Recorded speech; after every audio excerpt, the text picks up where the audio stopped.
자, 캐리 트레이드는 이 상대적으로 금리가 낮은 국가의 통화로 자금을 빌려서 금리가 높은 국가의 주식, 채권 등의 자산에 투자하는 행위를 이제 캐리 트레이드라고 합니다. 국제금융시장에서 주요한 캐리 트레이드 사례는 1990년대 후반에 이제 저금리 일본 엔화를 차입을 해서 고금리의 신흥국 자산에 투자했던 엔 캐리 트레이드를 이제 들 수 있고, 글로벌 금융위기를 겪으면서 미국이 기준금리를 0%대로 낮추었었는데 2008년 이후에는 낮은 금리의 달러를 이제 차입을 해서 미국 이외의 고금리 국가에 이제 투자하는 달러 캐리 트레이드가 확산되기도 했습니다. 캐리 트레이드의 수익은 국가 간의 금리차 및 환율 변동에 따라 결정되니까 금리차뿐만 아니고 자유국가 투자국의 환율의 변동도 고려해야 되는 점에서 그 특징이 있고요. 즉 캐리 트레이드는 주로 저금리로 자금을 조달해서 고금리에 투자함으로써 높은 수익을 얻을 수 있고, 자금을 차입한 후에 이제 차입국가 통화 가치가 상승하거나 투자국의 통화 가치가 하락하는 경우에는 오히려 이제 환차손이 발생할 위험이 있다는 거 알아두시면 될 것 같습니다.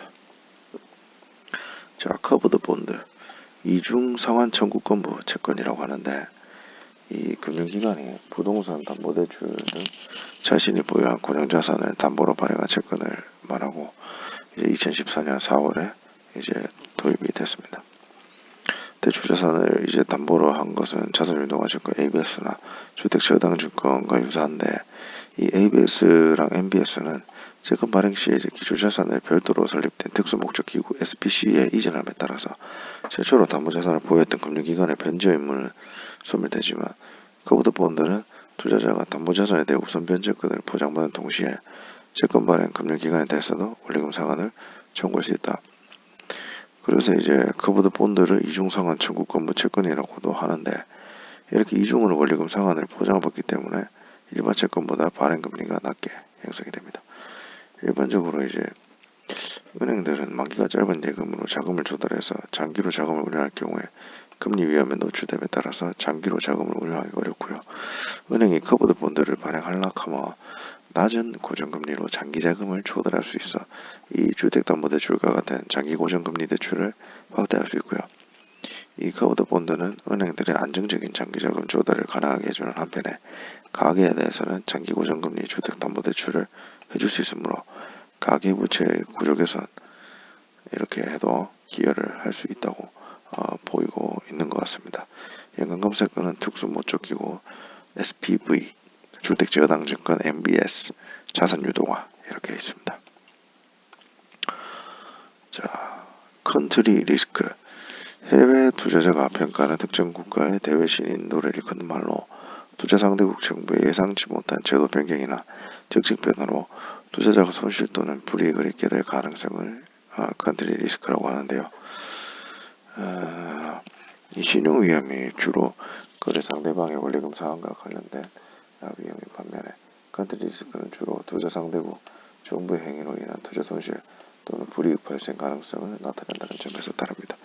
대표적인 컨트리 리스크로는 투자 상대국의 정책 당국이 원리금 상환이나 예치금을 동결하거나 외환시장을 일시적으로 폐쇄하거나 조수제도를 불리하게 개편하거나 과시송금을 규제하는 경우 등을 들 수 있습니다.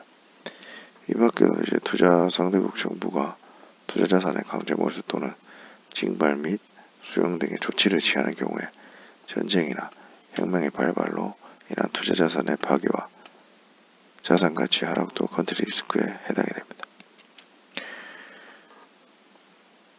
강제 몰수, 수용 조치, 전쟁, 발발로 투자 파괴, 컨트리 리스크.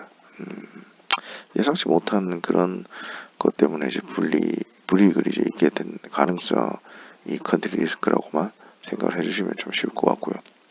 코리보, 호란도, 코브라, 은하인의 코리보, 이 국내 은행들이 서로 자금 거래를 할 때 기준이 되는 금리를 그 코리보라고 합니다. 금융시장이 발달하고 금융상품이 다양해지면서 국내에서도 영국 런던의 은행 간 단기자금 거래 시 적용되는 금리인 리버와 같은 은행 간 단기자금 거래 기준금리를 도입할 필요성이 높아져서 한국은행은 이제 은행 전국은행연합회 등과 이제 협의가 거쳐서 2004년 2월 단기 기준금리 도입 방안을 구체화하고 수개월간의 시범 운영을 거쳐 같은 해 7월 26일 정식으로 이제 도입을 하게 됐습니다. 고리보의 만기는 일주일부터 12개월까지 다양하고 총 15개의 제시한 만기별 금리 중에 각각을 3개의 금리를 제외한 나머지 제시금리를 사설 평균하여 산출된다. 고리보는 이제 원칙적으로 매 영업일 오전 11시 공표되고 당일 오후 3시에 전국은행연합회 홈페이지에 게재되는데 단기 지표금리로서 고리보의 육성 노력에도 불구하고 금리 효과에 초과되는 은행 간 부담부 기물 거래가 미미하여 신뢰성이 낮아서 이제 일부 은행에서는 변동금리 대출, 기간물 콜거래, 중고금리 및 내부 이전 금리로 제한적으로 활용하는 데 그치고 있고 장기적으로는 이제 은행 간 단기 자금 거래뿐만 아니고 고리보 연동 대출, 그리고 변동금리 채권, FRM 발행, 이자율 수합 등 다양한 금융거래에서 시장 참여자들의 가격 결정 기준으로 활용되고 예금, 대출시장, 채권시장, 파생금융상품시장 등 여러 금융시장 간의 연계성을 높여서 금융산업 선진화에도 일정 부분 기여할 것으로 기대되고 있다. 연가 검색어는 리보, 자금 조달 비용 지수, 코픽스가 있습니다. 자, 콜 시장.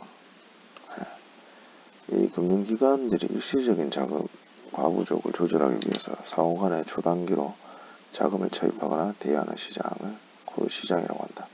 금융기관은 이제 고객을 상대로 예금을 받고 대출하는 과정에서 수시로 자금이 남기도 하고 모자라기도 하는데 이러한 자금 과부족을 콜 시장에서 금융기관 간의 이제 자금 거래를 통해서 조절하는데 콜 거래 만기는 최장 90일 이내에서 일별로 정할 수 있으나 금융기관의 일시적 자금 부족을 조절하는 콜 시장의 속성상 실제 거래에서는 일기물이 대부분을 차지하고 있습니다. 콜 거래의 최소 거래 금액은 1억 원이고 거래 단위는 억 원입니다. 거래 이율의 변동 단위는 0.01%, 지급준비제도 적용 대상 금융기관들이 지급준비금 가부족을 주로 콜 거래를 통해 조정하고 있다는 점에서 콜 시장은 지준시장으로서의 의미도 갖는다는 것. 이 통화정책 수행에 있어서도 매우 중요한 위치를 차지하고 있고 한국은행 금융통화위원회가 결정하는 기준금리는 초단기 금리인 콜금리를 통해 장단기 시장금리, 예금 및 대출금리, 궁극적으로 실물경제 활동에 파급되기 때문이다. 이에 따라서 한국은행은 무담보 의견물 콜금리가 한국은행 기준금리 수준에서 크게 벗어나지 않도록 공개시장 운영 등을 통해 유동성을 조절하고 있다는 것. 영어 검색어는 기준금리가 있습니다. 자, 다음에는 콜옵션부터 녹화를 해가지고 게시할 예정이고요. 다음 주면 이제 600개째입니다. 오늘은 콜시장, 콜리보, 컨트리 리스크, 커버드 본드, 이중상한 전국권부 채권, 캐리트레이드, 카르텔, 치킨게임, 치앙마이 이니셔티브, CMI, 출자 총액 제한제도, 이렇게 출금이제까지 10개를 마무리하도록 하겠습니다. 감사합니다.